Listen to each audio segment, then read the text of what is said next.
Dalton Kinek, pasa ang bola. Pasa naman kay Kuya Lebron. Kuya Lebron, ayaw call. Kuya Lebron, sumasalaksak. Good for to, ang kanyang salaksak. Mga idol, nagkatotoo na ang ating kasabihan. Kalabaw lang ang tumatanda, kabayo lang ang umina. Eto na, umiinit pa. Kaling sa oven, ang ating Lakers panalo na. At sa lahat ng mga kritiko ng Lakers, umiiyak na sila. Dahil ang Lakers, nag-iba ang pangalan sa mga kritiko ng Lakers. Naging Geekers na. At sa mga kritiko ng Warriors, naging Warriors na. Aray ko, ang sakit ng mga pamalo mo. At si Stephen Curry, naging Kurikong na. At si LeBron James, naging Lulubron na. Nais ko lang pong linawin na ang Kurikong sobrang kati ang Kurikong. Pero si Lulubron, hindi po ito nagkatotoo dahil kalabaw lang ang tumatanda, kabayo lang ang humihina. Sa kasabihan, nakatotoo na dahil panalo na ang Lakers.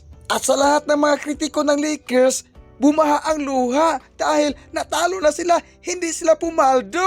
Mga idol, bago tayo magsimula sa ating pagchichismis, update muna tayo.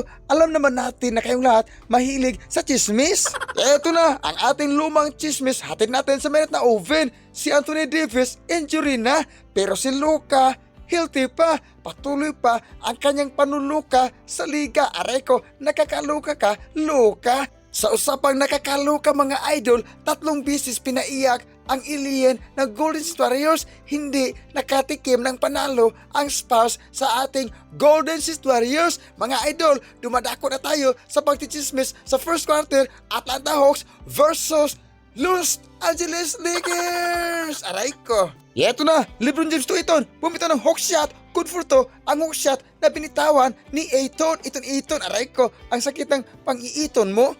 Yeto na, Luka, may hawak ng bola. Pasa kay dagot ng NBA. Dagot ng NBA, sumasalaksak. Good for to, ang kanyang salaksak. Hatid natin ito sa mainit na oven. Mga idol, patatagalin pa ba yan? Dahil panalo na ang ating Lakers. Dumadako na tayo mga idol sa 4th and final quarter sa ating pagmamarites.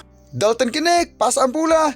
Pasa naman kay Kuya Lebron. Kuya Lebron, ayaw call. Kuya Lebron, sumasalaksak. Good for to, ang kanyang salaksak. Mga idol, nagkatotoo na ang ating kasabihan. Kalabaw lang ang tumatanda, kabayo lang ang umina. Eto na, Hawks ang bola. Bumitaw ng long distance relationship pasok ang kanyang binitawan. Aray ko, ang sakit ng mga pamalo mo. Score, hatid natin sa minute na oven. 89-104 lamang ang ating Lakers. Eto na, Luka, pasa kay Lulubron. Lulubron, bumitaw ng long distance relationship pasok ang kanyang binitawan. Mga idol, tinabakan ang Atlanta Hawks mula ulo hanggang paa. Parang umaaray na ang Atlanta Hawks. Score, 97-111 lamang ang ating Lakers. Eto na, Atlanta Hawks sumasalaksak. Still ang ating maluluka. Luka to LeBron James. LeBron James, dagdag. Dagdag po sa mga sismusa ang binitawan ni Lulubron, mga idol. At sa wakas, mga idol, at sa wakas, panalo ang Lakers. Mga idol, sadyang bumaha ang luha sa mga doubtful ng Lakers dahil hindi sila pumaldo, natalo sila sa ating Lakers.